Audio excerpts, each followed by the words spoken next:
for myself, just kind of preparing every single day to make sure your body's ready, your mind's ready, you're just ready to go and do the things you do well every single day to bring value to the team is probably the most important thing.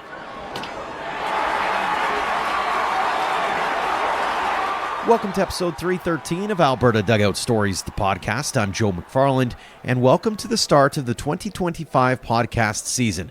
We can't wait to bring you more amazing interviews in the weeks ahead with players, coaches, officials, and much more. We have a jam-packed schedule already lined up to start the season, including a trio of minor league guests who get it all started. But first, the news headlines. It's been a busy few weeks while we've been away with plenty of big storylines. It'd probably take me 20 minutes or so to get through it all, so let's get to some of the major topics. First off, congratulations to the latest inductees into the National Baseball Hall of Fame and Museum. Ichiro Suzuki, CC Sabathia, and Billy Wagner will join Classic Baseball Era Committee electees Dave Parker and Dick Allen as the class of 2025. The ceremony is set for July 27th. The Canadian Baseball Hall of Fame, meantime, has announced that we will learn more about its class of 2025 on February 6th. Congratulations to Calgary's Michael Soroka on inking a one-year deal with Washington Nationals back in December. He had a rough start to 2024 with Chicago White Sox before turning it all around as a reliever. Soroka is hoping to get another shot at being a starter in D.C. Here's hoping for some big things from the right-hander this season. Soroka was among the winners of Baseball Canada Awards earlier this month. He was named the Larry Pearson Alumni Award winner and was lauded for his determination and for being a source of inspiration for the next generation of aspiring Canadian ball players. Soroka was the only Albertan to take home hardware during this year's banquet. A couple of Albertans and friends of the show signing deals to go pro in recent weeks. Former Edmonton Collegiate Hawks, Edmonton Riverhawks, and Fort McMurray Giants ace Halen Noel is heading to the Trois-Rivières Aigles of the Frontier League. It's the same team that recruited Dawgs Academy and Okotoks dog slugger Tucker Zdunek earlier in the offseason. Speaking of the Dogs, congratulations to grad Jordan Procession on being named the bench coach for the Amarillo Sod Poodles, the Double-A affiliate of the Arizona Diamondbacks. He spent last season as the bullpen catcher and coach in the Los Angeles Dodgers system after a successful 9-year playing career. And some sad news to pass your way as Phyllis Panabaker has passed away. She served as executive director of Baseball Alberta from 1987 to 1994 and president from 2001 to 2002. She's remembered for her role with the Edmonton International Baseball Foundation and for the growth of the game while she held leadership positions. Our hearts go out to all who knew and loved Phyllis. Now, there has been a lot, as mentioned, including other signings and commitments since we started our break in mid-December. We won't go through all the news, but we'll keep you updated on a few of the other storylines in the episodes ahead. On the ADS front, in case you missed it, we launched a new newsletter with the first edition set for next week. You can subscribe by entering your email address into the pop-up you see at albertadugoutstories.com.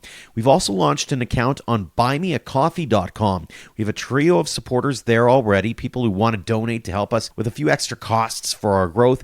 A big thanks to Kevin Glue, Jeff Peach, and Dean Fraser for their amazing support. If you like what we do, head to buymeacoffee.com/dugoutstories to help us in our quest to provide high-quality baseball journalism. We turn our attention now to the pro ranks and our guests this week, featuring a trio of young men looking to move up the ladder in their respective organizations. We'll start with Dawgs Academy and Okotoks Dawgs alum Matt Lloyd. He's had a wild couple of years, including being released by the Cincinnati Reds, going to indie ball, suiting up for Baseball Canada, going to Mexico, and almost quitting baseball in the middle of all that. Then he got an offer from the St. Louis Cardinals and spent last year with their Double-A affiliate in Springfield. He hit .269 with 17 home runs and 77 RBI in 120 games. Lloyd is hoping it was enough to earn a promotion to Triple-A in 2025 and maybe even more. Matt, thanks so much for joining us back here on the show. Of course, thanks for having me. Now, as I was saying off air, it was about a year and a half, maybe 2 years ago when we last chatted. You were just coming off playing indie ball. You just won the Baseball Canada Men's Player of the Year as well when we chatted via Insta. Could you have ever imagined the whirlwind that would have transpired over the next couple of years? No, definitely not. Getting released with the Reds, that's something that, when you get drafted, you never really think about at all. And then being lucky enough to land in Sioux City with a great manager, Steve Montgomery. And then the next thing you know, I'm going to Argentina with Team Canada. End up playing pretty well, get named MVP, and then off to Mexico. And now last year is with the Cardinals and signed another 1-year deal with them. So, I mean, it's been a crazy couple of years, and a lot of it has, come with the unknowing of what's next. You know what I mean? So it's been really cool, and I'm just excited to keep playing. Was there a moment for you where it kind of switched for you? Because the story about you almost quitting the game is fairly well known now, but was there that moment where it kind of went from, okay, let's just put the business in the back of my mind and let's go back to maybe having some fun with this game that I've loved for so long? Yeah, 100%.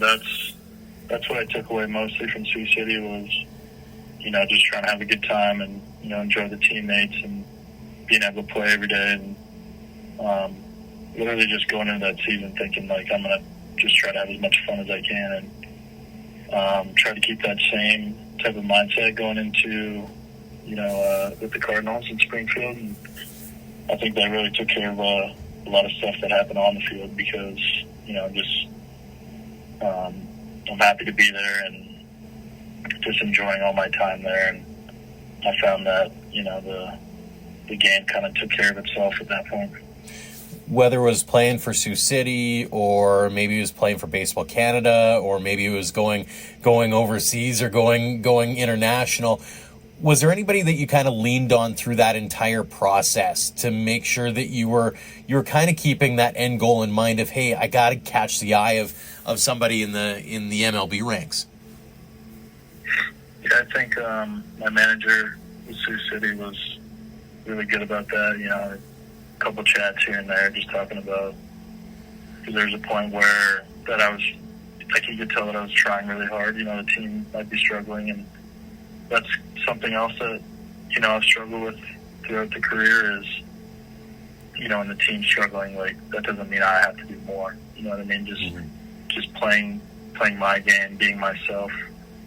Yeah, Steve Montgomery was huge for me, and he set me up to go to Mexico, and then he had the connection with the Cardinals as well, so he was talking to them for me, like almost like an agent. So yeah, I would say he was a big piece, and moving on to back to affiliate ball. What was that international experience like for you? It was a lot of fun. It was cool to see a different culture of baseball in a way, and see other fans are really passionate about the game and they want you to win. And it was just cool, and being around just a different lifestyle in a way, and kind of forced me to learn a little bit of Spanish, which is cool too. And it was just a really fun experience down there.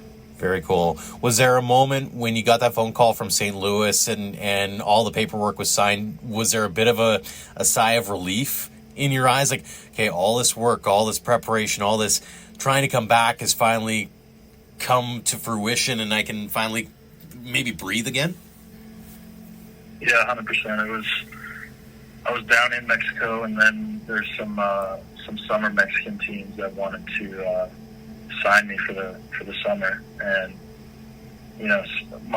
Steve Montgomery was talking to me and he was telling me just to wait, like the Cardinals might be interested. So there was a point where I thought that maybe I'll be in Mexico for the summer, and it was just that unsureness with what the next year is going to bring. And then I think it was around December, like the end of December, where the Cardinals came in and made an offer, and I was just really excited. But I also understood that the job's not finished. Like, nothing really changes for me. It's just keep working, keep playing, and hopefully end up in the big league someday. Mm. So fast forward 2024 now, and it was quite the year for you. Numerically, the numbers kind of speak for themselves, obviously. But in your eyes, how happy were you with your performance? Pretty happy, honestly. I thought that I showed who I am at the plate for sure. I thought that maybe the defense was a little bit not up to my full potential. So that's been a priority for me this off season. And overall, it was a really, really good season. The only thing I wish was that we could have brought home a championship. Just got bounced in the first round of the playoffs. But other than that, there's nothing that I would have changed or nothing that I would have done different. Mm-hmm. On the personal side of things, any highlights, any moments where you kind of had to take that step back and go, okay, I'm back. Let's do this. Nothing really sticks out. Just understanding how long the season is, and I think I've grown mentally in that sense, like understanding that the season's so long, and there's a point where I started to realize like every single at bat matters, but in the same way, then none of them matter. If that makes sense. Mm-hmm. Like, just being able to handle the failure, handle the success, and just try to be the same guy every day. I think that was a big personal growth for me throughout definitely the last 2 years. Mm-hmm. August 10th, you get to catch your mom's ceremonial first pitch in Springfield. How cool of a moment was that for you? I mean, that was a dream, honestly. It was really cool, and stars kind of aligned for that. Like, just my parents were in town and floated the idea to the front office, and they loved it. And I think they do that with a lot of the parents that come in. They'll have one of them throw out a first pitch, but yeah, it was really awesome. I suppose it's something that you don't necessarily get to do on the regular, is get to play in front of your folks. So that had to add an extra element and an extra push for you. Yeah, it definitely did. It was really cool for them to come down and get a chance to see me play and stuff, and just to be around them. You know, the season's, like I said, the season's so long that, you know, any familiar face is it's really good. Mm-hmm. Also, you managed to immerse yourself a little bit in the Springfield world, and one of those was this little video of you testing out some spicy Mexican snacks. How spicy were they? Yeah. Honestly, they weren't too bad. I think they were kind of going easy on me a little bit, but yeah, we had a Mexican guy on our team, and so we had Canadian snacks and Mexican snacks. We kind of swapped. So I had him trying like Swedish berries, I think coffee crisp, all dressed chips or ketchup chips, just a bunch of stuff. It was really, really fun to do that video. Mm-hmm. Did you have a favorite, like when mom and dad were down for that trip? Did you have them bring anything home, like a care package or anything? I don't think they brought anything like specific like that. Oh, okay. But when I was in college, they would send care packages all the time. Like I love crispy minis, like those little rice cake things. Yeah. I think that's Canadian only too. So. Very cool. So you mentioned it, you're working on your defense a little bit during the off season here, but anything else in particular that you feel you need to be working on to make sure that you're moving up that chain in St. Louis? I think it's just a consistency thing as well. I feel like when I was in Springfield, I found my routine, my pregame routine, and stuck with it, and that's almost just the first time that I've been convicted in, a pregame routine, at least hitting wise. So I think doing that, carrying it forward in my career is going to be big for me. Yeah. And then a lot of speed stuff at the gym. I think that's another factor too, is just get a little bit faster, a little bit more mobile. And other than that, just keep being consistent, showing up every day. Mm-hmm. You came back home for a little bit as well, got to do some working out at Dawgs. What kinds of advice you giving to those young kids that you're getting to interact with when you're down here? I think it's different for each guy. Like, if I see something in their swing, I'll just give them a little more of a cue than changing into mechanics. It's little things like that. And then I kind of let them ask me anything. If something's on their mind, like, they'll come up to me and ask me certain questions and stuff, but it's more, cues and just talking about that this game is really, really hard and trying to just convey that message that, like, you're going to fail and stuff, and encouraging them and that, like, it's going to be hard and that's okay. Mm-hmm. On that note, you've gone through plenty of ups, plenty of downs over the course of the last few years here. Have you learned anything about yourself or about your game through going through all the trials and tribulations? Yeah, 100%. I think I've learned that, I think I've said this before, but like, the game can be taken away from you so easy, so quickly. And just to have a good attitude every day, I think is huge. Trying to be the same guy every day. Be a joy to be around in the locker room and stuff. I've also found that when I just try to play the game in order to win the game, I feel like I have a lot more success too. Instead of, like, I'm not playing for myself, I'm playing for the team, like whatever the team needs me to do. Mm-hmm. I find that the success will come by doing that. If that makes sense. And obviously, the fun aspect of things is when you're winning or when you're having success, it's a lot more fun to have. But when you talk about being that joy in the room or that kind of stuff, is there anything that you kind of make a point of doing to make sure that you are being that jovial character in the room? I think, just trying to make people laugh. I think that's my number one thing. Like you said, like, when you're smiling and laughing, like, you're having fun, likely it's going to somehow snowball into, some wins. And, just try to be a good teammate. Are you a situational jokester, or are you a guy who runs out the old man, dad jokes all the time? I would say situational.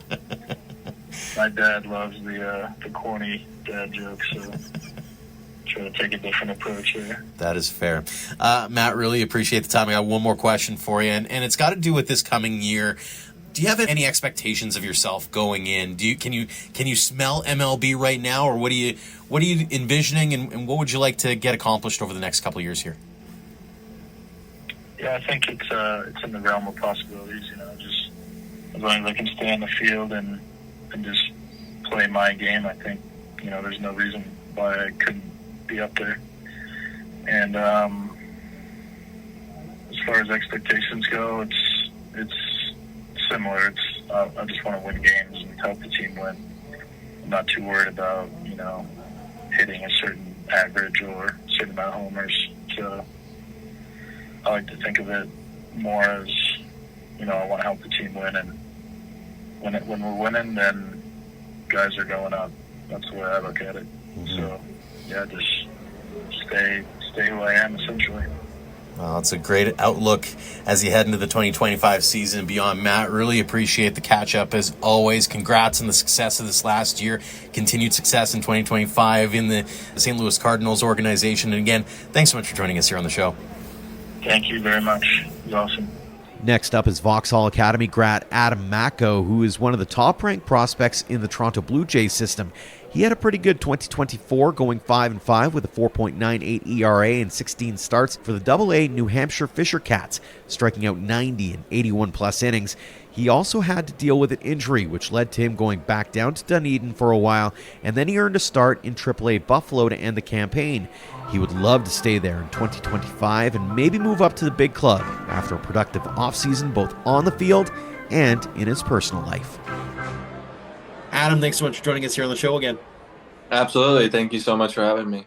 First off, some big news on the personal front. You popped the big question about a month ago now. Was there an elaborate plan to do it, or how did this all go down? I've been with my girlfriend for a fiance now for a long time, and it's always been on our mind, but I really wanted to do it when, like, we actually had our own place. We're kind of separate. We're moved out and done all that. So we had a basement suite at her parents' house in the basement, so we're kind of separate there. But to be fully separate, I was like, once that happens, then I'm ready. And it kind of happened unexpectedly this year. We weren't really planning on it, so I did kind of scramble once we got in there. But it was a lot of fun planning it and trying to get all of the stuff organized. So getting it all in was a little bit stressful, but it was all great, and the plan worked out good. Thankfully, everything went smoothly, which was not something that I expected. That doesn't usually happen for me, but it worked out good, and things were great. It was an interesting day. We had a power outage. There was big winds and all that, and my the spot where I was doing it was in kind of the park, so she was like very hesitant to get in there. She's like, "Oh my God, like the tree branch is gonna fall. Like I'm not going in there." I was like, "Oh, you're getting in this forest today. You're getting it in the park." So, bit of convincing, but yeah, we're all excited now. Were there happy tears afterwards, or what? Like you said, it was kind of half expected, so there wasn't really a lot of surprise kind of thing. Yeah, she was on to me for a while. I think I was being a little bit suspicious when I was trying to do this whole big Seattle trip and plan it. And I could tell that she was kind of on to me, and she was talking to her mom about it too, which I got relayed to me later. So I was like, I can't do like this big thing. I have to do something kind of local on the down low. And then a week later, she dropped it because she was asking about that to her sister, and her sister didn't know anything because I didn't ask her anything, and so that kind of convinced her, like, oh, okay, like he would probably ask my sister about the ring. Mhm. So if he didn't ask her, then that's probably not happening. But that's how I kind of got her off my back for a little bit, and it was ended up being a surprise, which is nice. That's awesome. So is the wedding planning already underway, or are you two giving it a little bit of time before you dive head first? We're just trying to decide right now where to do it, kind of when to do it. We're not going to be in a rush or anything. I don't think we're going to be getting married next year, but it's just a slow progress. I mean, we're both really excited, but she's very much a planner, so she is definitely planning some stuff, but it's no pressure, just kind of stuff that we kind of want to get an idea of, at least where, what kind of venue, that type of stuff. So, Mhm. yeah. Are you one of those guys who's like all in on it and want to be involved? Or you kind of like, no, honey, you take the reins. I know this is more your jam. I mean, if she really wants to, I'll be more than happy to give her all the planning. But I think she does want me to be involved a little bit, which I'm more than happy to do. So just some of the decisions, that she just gives me this or this, and I just point and pick if she wants me to. I'm happy to do that. Absolutely. Happy wife, happy life is the way they put it. How big has she been, especially living the baseball life, whether it's being on the bus or having that support system? I know you had an up and down year, which we'll get to in a second, but how big has she been as you've gone through those ups and downs in minor league ball? Yeah, I mean, I can't stress that enough. She's been everything for me. She's been my rock. I mean, as much as I try to be hers as well, when the season time is around, it is kind of riding the waves of the ups and downs, and obviously not trying to, but she's been that rock for me, and that person that I can go to. And I've had ups and downs in Vancouver. That was like my first really biggest test of like seeing failure, I think. And she helped me get through that, no problem. And the trust that she had in me the following year, even after the prospects game, I didn't even get through an inning. But she was like, like, I'm not worried about you at all this year. And I was like, oh my God, like that takes a lot of pressure off me, I guess, because part of me is always trying to kind of show her and prove to her, like, hey, like this is still going somewhere. We're still doing this thing, and in Vancouver when that was going on, it was hard to do that, and I didn't even need to. She was fully there, supporting me, trusting me in the whole process, and um, yeah, I can't be grateful enough for her for all the stuff that she's been through with me and that she continues to do for me, and hopefully I do the same for her. Like I said, congratulations, and looking forward to seeing the photos in the aftermath afterwards as well. Let's get into the baseball side here, and obviously 2024, a bit of a roller coaster in and of itself. So looking ahead a little bit first, how excited are you to get going with a few camps coming up before spring training coming up in just a few weeks?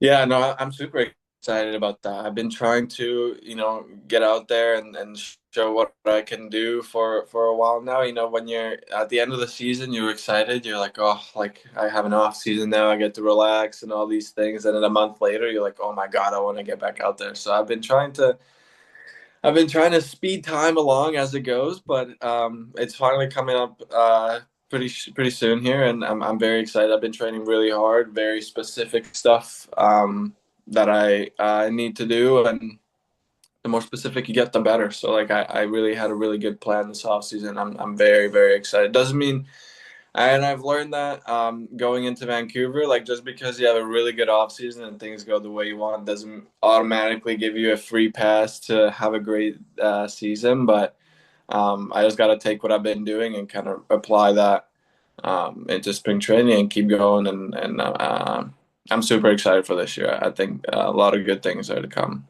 I was going to ask about the off season. I mean, some guys like to take a bit of a break. Some guys like to go really work intensive. What kind of off season did you have? And you mentioned some of the details and what the being more detail oriented. Walk us through some of the things particularly that you're working on. Yeah, I mean, I've learned to be more observant of my arm and what I respond to well. And these past couple of off seasons, I didn't really take that much time off throwing. I've taken it super light for a while, but I didn't take complete time off. And I think from what I've learned this year, um, doing the no rest for the last well, a little bit of rest, but basically no rest for the last three off seasons. Um, I think the better option is to just take a little bit and especially after like a longer season that I haven't had before. Um, just get those ligaments, get the everything just rest and kind of reset. And then I did that for the first time, and ramping up from that has been really good. I've been feeling great. So the worry that I've always had is if I stop throwing, I lose my throwing fitness and it all goes down. But if you continue to keep yourself, you know, your body occupied with you go into the gym even on like off days from throwing, you kind of move your arm around, you do some things. It tends to remember. So, little month off here this off season, which was really nice, and building up slowly and smartly, and um, another important thing that I've been doing is really focusing on my off-speed location. So being really specific in every throwing program, being able to be mindful enough to every single throw, have a plan, have a kind of a goal for what I'm trying to do, and evaluate, recalculate, and go again, and repeat, rinse and repeat. So it's been really good. There's been some off speed goals that I've had that I've been working on, like my changeup location. Um, my personal goal is a little bit of getting my velo back up to where it has been before, like at the end of Vancouver. So there's been a couple of things, but yeah, it feels good now. Good to hear. Now, last year was kind of an interesting one for you, and we'll start with those first few months. How happy were you with your performance in New Hampshire? Um, I was pleased. I think there was obviously a lot of things that I could have done better. Um, but I think it went really well considering my first year in Double-A. I've learned a lot of stuff, learned to rely on my off speed better. I've learned to trust it a lot more.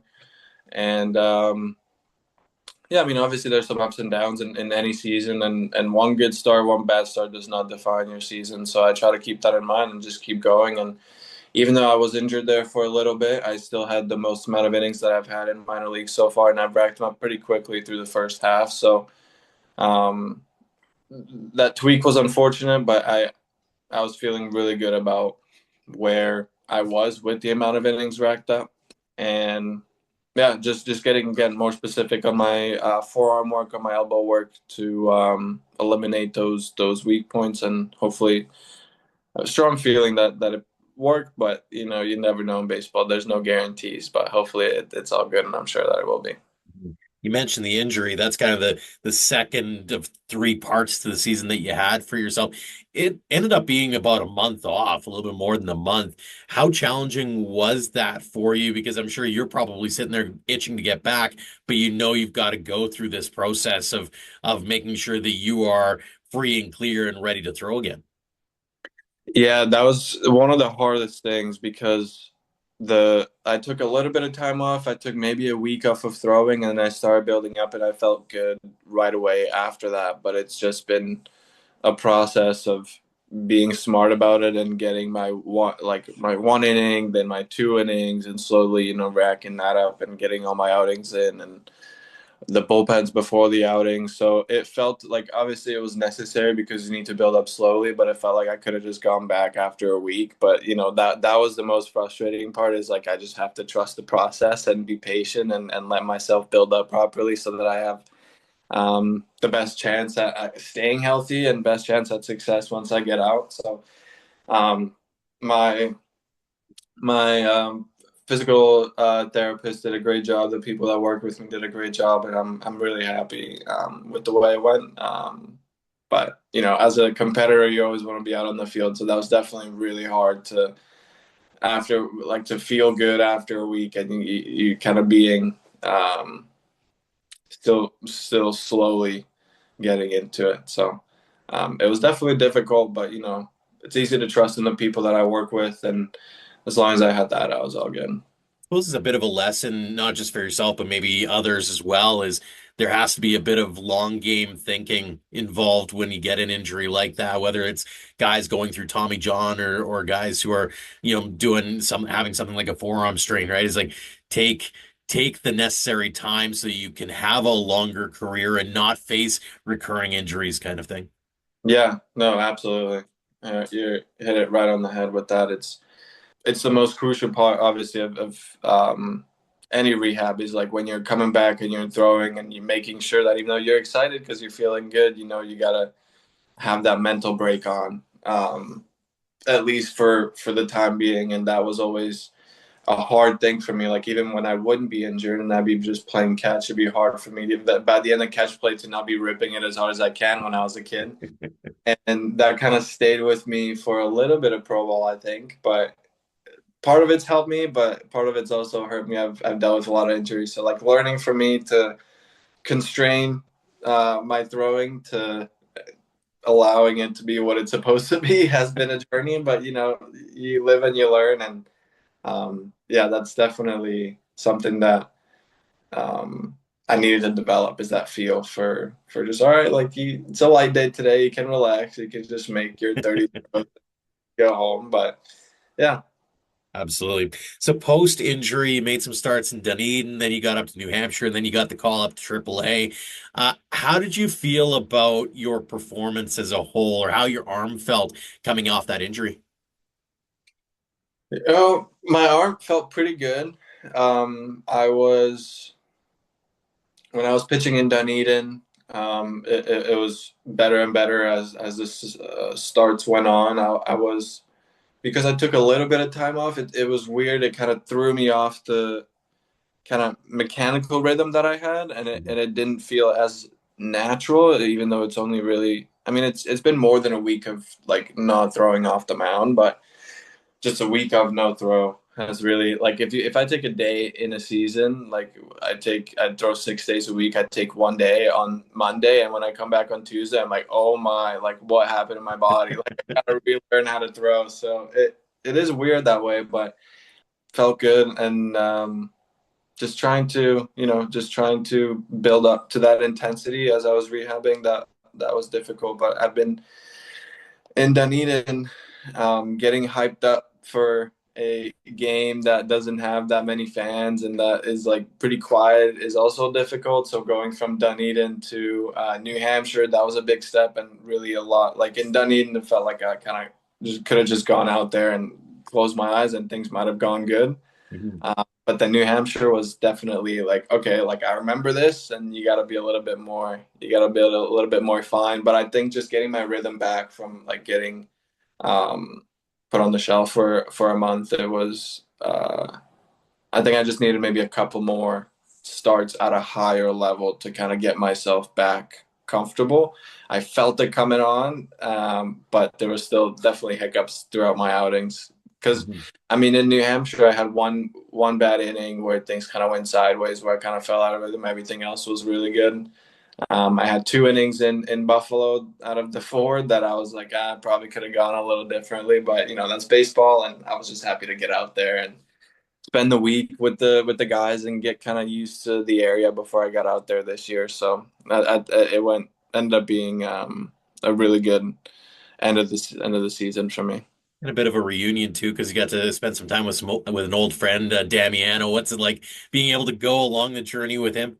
Oh yeah, absolutely. That was great. I mean, always when I was with the Mariners, I thought I would play him with the Canadians. When he was with the Canadians and I was with Everett, but I got injured before we got to play each other.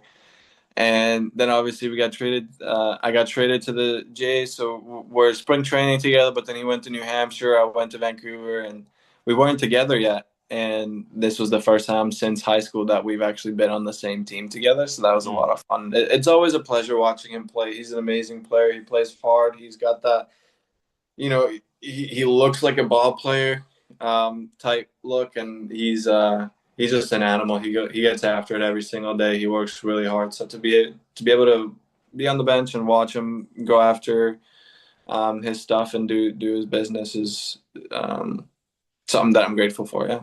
For sure. Heading into this year, what's your mindset? Like, do you have any expectations of yourself going in? Do you have your eye towards MLB, or is it like start me wherever and we'll figure it out on the fly?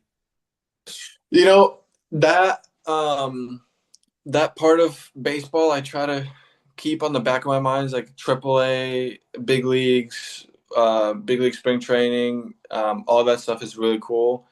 Doesn't help me when I think about it a whole bunch, as I've learned in the past. But I mean, obviously, at some point this year, I would love to touch the big leagues. I mean, we'll see in spring training how ready I am, but I believe I'm ready to compete at the highest level, and I'm really looking forward to it. And I'm grateful that there's even a talk about this. That there's a chance that this could finally happen. This has been a childhood dream, obviously, of many kids for a long time, and definitely me as well. So, um, obviously, dream come true if it happens this year.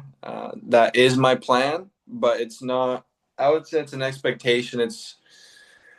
Uh, I don't know if this is the same meaning of the word, but it feels more like an aspiration for me, where I'm just kind of like, this would be, this is awesome and this would be great, but I'm not putting all my eggs in one basket mentally, because that can very much go the other way. So I mean, my mindset is always the same. I want to go out there and dominate every start that I do, and if there's a spot for me, there's a spot for me. And honestly, I've heard that in Triple-A it kind of works like, it's kind of like a waiting room. You just got to wait for the right opportunity, wait for your spot. And if you're killing it and it doesn't happen, it doesn't mean that you're not ready to be in the big leagues. It's just not happening right now because there's no spots. But um, yeah, I mean, you just got to be ready when that time comes. And a lot of it is like right time, right place. But you just got to make that right time, right place happen as often as possible. For sure. Yeah. In your mind, what do you need to work on to make sure that you're the first one they're calling when they need another arm up in Toronto?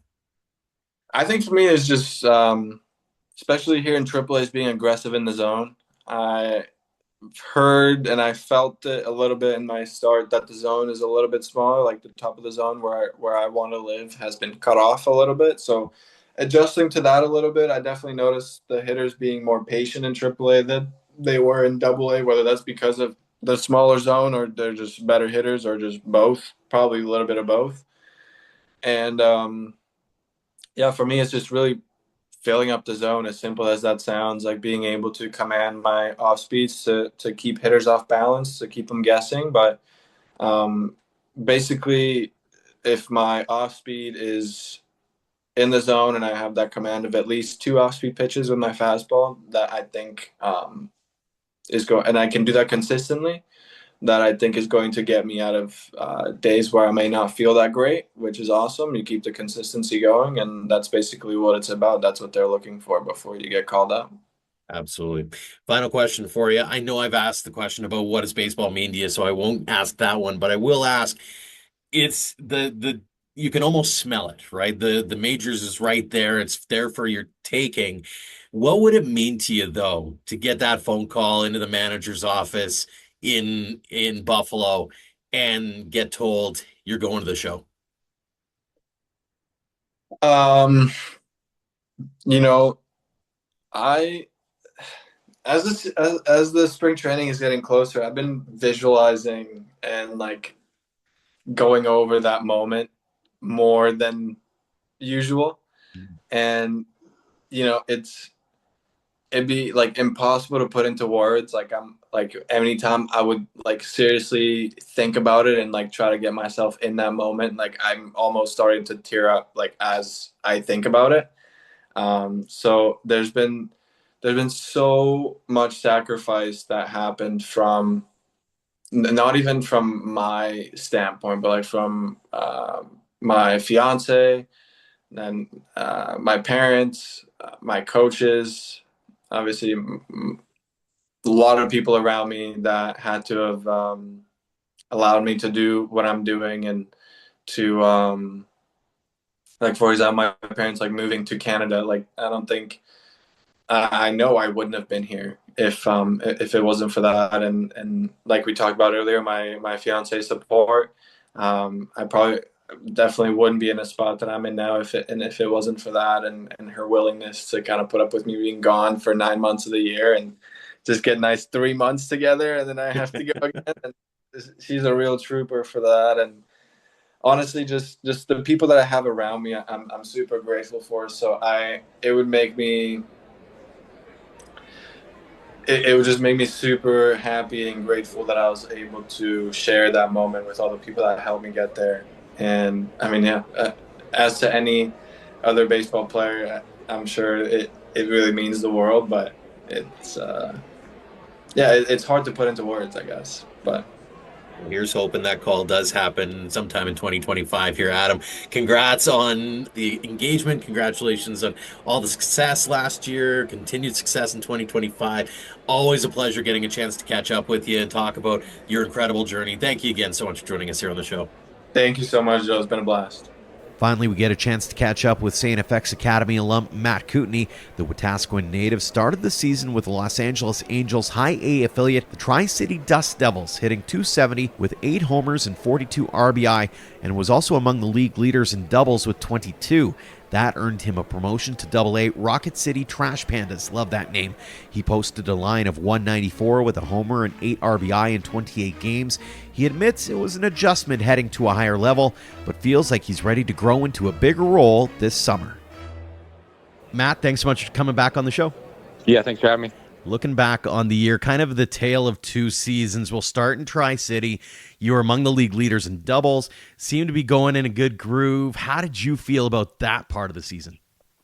It was good. I mean, looking back on it, I was very fortunate the year before to get, about a half a year of time and at that level. So kind of going back to that off season of preparing for that level, kind of knowing I was probably going to start there again in the 2024 season was kind of nice to have, knowing what to expect, being familiar with the league and the different areas that you're going to travel to and play at.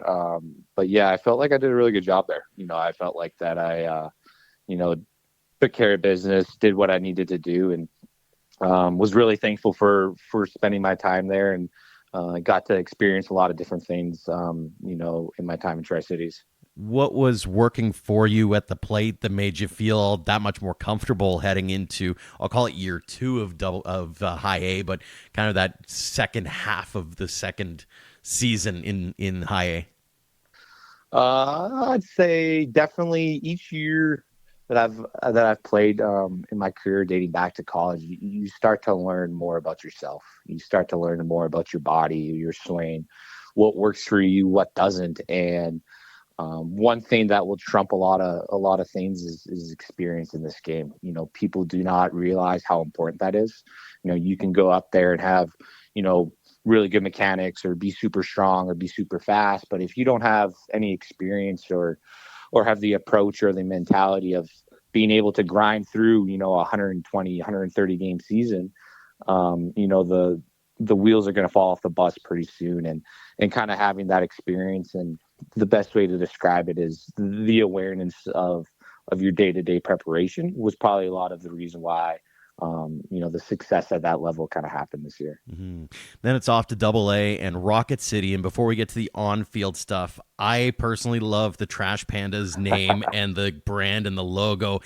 As somebody who walks in fresh, how big of a fan were you looking at some of the swag that you're getting to rock on a day-to-day basis? Pretty cool. I could be wrong here, but I think the Trash Pandas have the number 1 and the number 2 selling hat in all of minor league baseball. But it's awesome. Brand new facility, brand new stadium, awesome community. They do a really good job there. The day-to-day staff, the everyday staff there do a fantastic job. It's very professional, very high end. It's very show. That's probably the biggest difference you kind of see from each level you jump is your quality of life and the little things kind of go with it. You get to Double-A, and not saying there's nothing wrong with other levels, but the facility's nicer, the food's a lot better. You're staying in nicer places, you're traveling to cooler places and stuff like that. So from a quality of life and like a day-to-day standpoint, every level you move up, and for me this past year from high to Double-A, I really got to experience that kind of one, as people would say, that show experience. Mm-hmm. I'm sure in the big leagues it gets even better, but just kind of your day-to-day stuff kind of gets taken care of for you. You've had some pretty cool brands you've gotten to play a part of in the pro rank so far. You had the 66ers to start, then you go over to Tri-City, and they're the Dust Devils, and now you got the Trash Pandas. Do you have a favorite one or a favorite hat that you've been able to wear so far?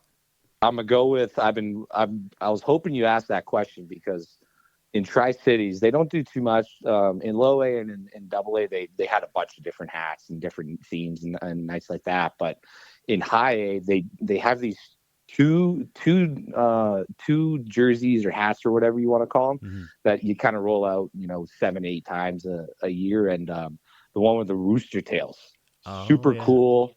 Kind of like a light blue red, super cool hat. Loved it. Awesome jerseys.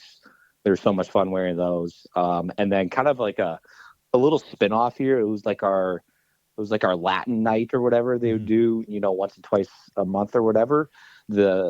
For the area in Tri-Cities, they have a lot of like wine. It's kind of like wine country for out there in Washington State. Right. And they were called the Viñeros, I believe. And it was Latin for like wine pickers or something like that, or wine collectors or something.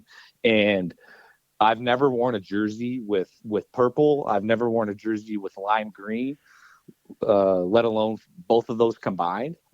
Very interesting color combination, but it was awesome. Every time we played with in those uniforms, guys kind of have a little fun with it, and they wear lime green high socks or lime green arm sleeves and stuff like that. So I'll probably have to go those two places in Tri-Cities for an alternate jersey. Were probably my favorite in my career so far. That's wicked. Are you a memorabilia guy? Like, do you collect some of that stuff to maybe put in a case somewhere down the line to show off? I wouldn't say like a memorabilia guy, but over the years I have collected so many hats from all these different like themed nights that we played on. So I probably have, I don't know how many minor league hats with me right now, but I've unconditionally like collected hats just because of playing. Absolutely. That's cool. Very cool. Let's head over to the on-field stuff. A bit of a different story numbers-wise, as we kind of talked about off air. Walk us through what you were seeing as you're walking up the ladder and how much of an adjustment it was going from High A to Double-A. They definitely do say, or they tell us that the biggest jump is from High A to Double-A. And for, it just is what it is. There's a lot of guys in Double-A who go straight to the big leagues, or older guys there. On our team, we had dudes that ranged from, I believe, 18, 19 years old all the way to, 31, 32 years old. So you do get a big age gap there.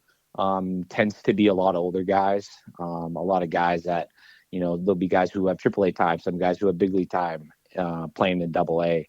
And you definitely do see that. The stuff is there on the mound, the command. One thing that a lot of people don't realize, every level you move up, defenders get way better. Hitting is as hard as it is already, and making that jump, dealing with those different arms and different pitchers is already challenging to begin with, and let alone these defenders, in the infield and the outfield do make a big difference. And that's just, part of the game. If you want to play at the highest level, you kind of have to compete at that level and just find a way to get the job done. Mm-hmm.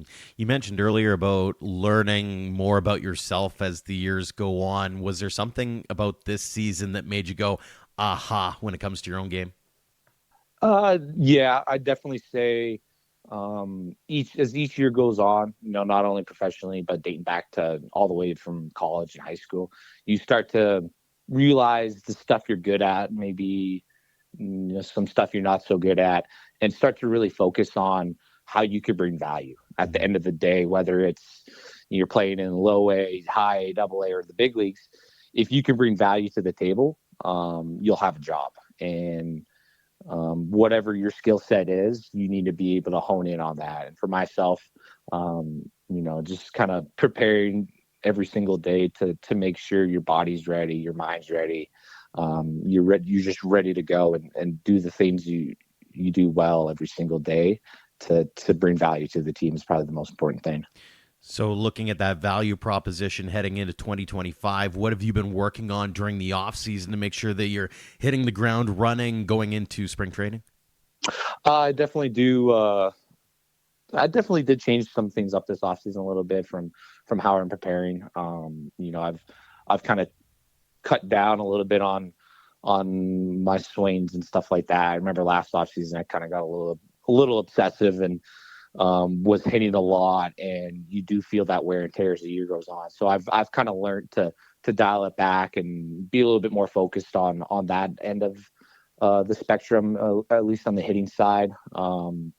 Defensively, I've probably done a lot more this offseason, being able to hopefully add some versatility by playing, third and first base would be important, just so that you can get on the field more often, as often as you can, essentially. But from a physical standpoint, from a body standpoint, I'm probably in the best shape of my life right now. Not sure if but a former, baseball Alberta, a guy who kind of came up through the ranks, Ben Predigers, helping out with my off-season training. He just finished up his college career, and kind of is transitioning more into the strength and conditioning standpoint. He does a fantastic job. I've kind of connected with him, and we've been working together, and I've been super pleased with where we've come today, at least on my body. Very cool. And I know Ben played a little bit of a role with Sylvan Lake Gulls, for example, which segues into the question about Jason Chatwood. I know that you came back during the last couple of winters and worked out at St. Joe's and Red Deer, providing a little bit of coaching, but also doing the workout stuff. What's it been like being able to give back to the community that way and talk to the youngsters while also getting the work in? It's awesome. It's always different. Every year you come back, I get older. So I feel like I've seen a lot of things, and the game between, the professional ranks and the college ranks and the high school ranks is a little different. So, every year I kind of come back, I always just try to, take a step back and just watch these guys and see how they take care of their business and their day-to-day routines. And hopefully, kind of the idea is being around to I don't want to say mentor these guys, but like give some insight on, different stuff to try out or try new things in their routine, just to give these guys the foundation moving forward, whether it's, the off season or playing in the summer, or some kids get the opportunity to go and play college baseball, and hopefully being able there to answer some questions that they have is always awesome to do. I know that you're not that far removed from being one of those young guys, but have you noticed a bit of a change in the way that the game is prepped here in Alberta as far as the young guys getting to move up and move on to bigger and better? 100%. I remember back in the day growing up, when I was in high school, there weren't as many guys getting the opportunity to go play in the States. There were guys who got the opportunity to go play, junior college or go play NCAA or whatever. And I feel like now, just the way society is that there's a lot of these kids are getting these opportunities now. And that's awesome for the game. And that's awesome for, the province of Alberta. It's always nice to see, kids move on and, get to experience things that you got to experience. They get to, build relationships and friendships and all these memories. And, that's definitely something that's extremely positive for the sport and for the sport of baseball within Alberta, I'd say. When it comes to those kids coming to you and probably wanting an autograph first, but second is they're looking for some advice because they want to get to where you're at now. Do you have that go-to piece of advice leaning on some of that 2020 hindsight over the last couple of years here? I definitely say you just got to do what you do well. Kind of going full circle here of being able to have a job and move forward and create value. That's the number one thing, is creating value. Whether your skill set is on the mound or hitting or whatever, you just have to hone in and of what you do well and exceed at it. That's all it is. The best way to kind of describe it is I'd love to hop off the mound and throw 100 because that's super valuable nowadays, but I just don't have that in my skill set. So I have to find different avenues to hopefully bring value to the team. And yeah, that's kind of the best advice I can give these young guys. Mm-hmm. Couple more for you before we let you go. Looking ahead to 2025 and this year, do you have any expectations of yourself or goals that you've kind of plotted out for where you want to be or what you want to accomplish?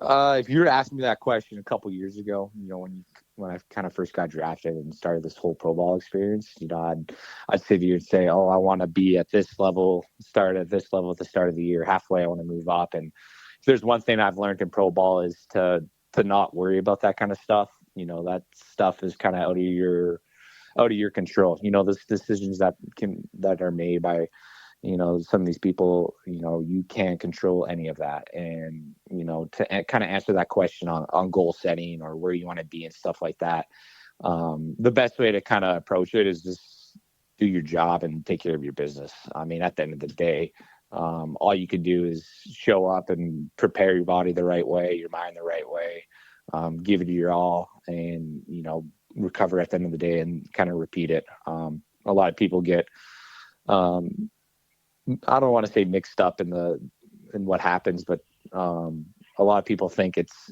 you get to play baseball for a job and baseball for a living or whatever. But at the end of the day, this is your job and you have to show up every single day. Otherwise, they're going to move on, and it's just the reality of the sport. It's the business side of it. And the quicker you kind of grasp that concept, I definitely feel like the worrying of, I want to do this or I want to be at this level kind of goes away, and you're able to really focus on what matters, and that's preparing every single day the right way and creating value for your team. Mm-hmm. Final question for you. I'm going to make you kind of dream a little bit here because, I mean, the majors are just a couple of levels away here. So what would it mean to you to keep moving up and eventually get that call into the skipper's office where he says, hey, you're going to the show? That'd be pretty cool. I mean, you kind of go back as a little kid and you're watching TV and say, it'd be cool to play in the big leagues. You kind of have these dreams you want to say. And, as you kind of grow up, you had high school, you hit college, now you're playing professionally, and you kind of take a step back and put things into perspective and be like, yeah, I've come a long ways. I've experienced a lot of different things. I've got to travel all over the place. I've created a lot of memories and a lot of friendships that, I'll value for the rest of my life. And, getting that call hopefully one day would kind of be, a step along the journey that you kind of set out for. There's a lot of work, a lot of sacrifice that goes on. There's things that you would love to do, some days, but you kind of have to tell yourself or look at yourself in the mirror and say, I can't do that today. And, for that to happen one day would be would be amazing. Like I said before, it's kind of something that you dreamt for since you were a little kid. And, if it happens, then it happens. If it doesn't, it doesn't. And like I said, you can't worry about, the decision making on what these people or what they decide on you. You just got to show up every single day and do your job. Well, some great insight, and always love being able to catch up with you, Matt. Hopefully you do get that call up to Triple-A and beyond in the next couple of years here, and we get to hear your name again. Congrats on all the success of 2024, continued success in 2025, and as always, really appreciate you taking the time to join us here on the show. Yeah, for sure. Thanks for having me. Thanks again to Matt Lloyd, Adam Macko, and Matt Coutney for joining us this week, and thanks to all of you for downloading and listening. If you like this or any other episode, make sure to leave us a rating and a review. A tip of the cap, as always, to our Platinum supporters, the Okotoks Dawgs, Under the Lights Sports and Entertainment, and the Western Canadian Baseball League for all they do for us and for the game in our province. Their support helps us cover costs like web hosting fees, online newspaper subscriptions, and swag. If you'd like to join our roster of sponsors, head to albertadugoutstories.com/supporters. Until next time, thank you for all of your support online, on social, and on air of Alberta Dugout Stories.